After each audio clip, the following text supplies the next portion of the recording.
Let's look big picture now. We're going to talk with the Portland Athletic Director, Scott Leykam. And Scott, let's talk about TV first of all.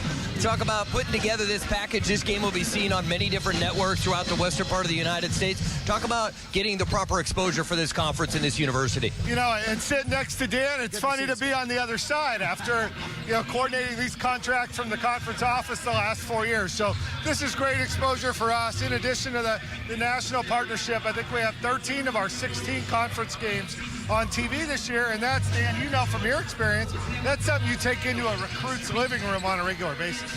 Scott, as a first-time athletic director, this is a beautiful place. I haven't been here in a long time, and what you've done facility-wise, not only the Child Center, but talk about the weight room, all the things that are going on here at Portland. No, it's been a terrific 6 to 9 months for us with the Childs Family Foundation and Earl Childs, who built this building 28 years ago. And the one thing we hear from a lot of folks is this building has held up very well. And now the next phase for us was a multi-million-dollar project that redid our training room, redid our weight room, redid our men's basketball locker room and offices, in addition to soccer locker rooms, baseball, track, and really is something that benefited all 280 of our student athletes.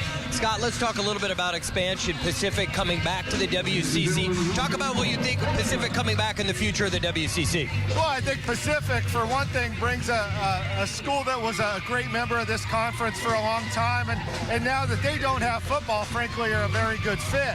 The funny thing is, when I started at the conference 4 or 5 years ago, you talked about expansion once a month. Now you talk about it every day. But, the other thing Pacific brings is logistically will bring some stability to travel.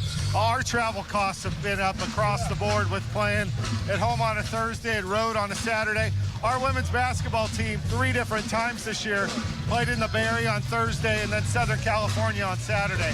That adds up. So to have 4 teams in Northern California will help.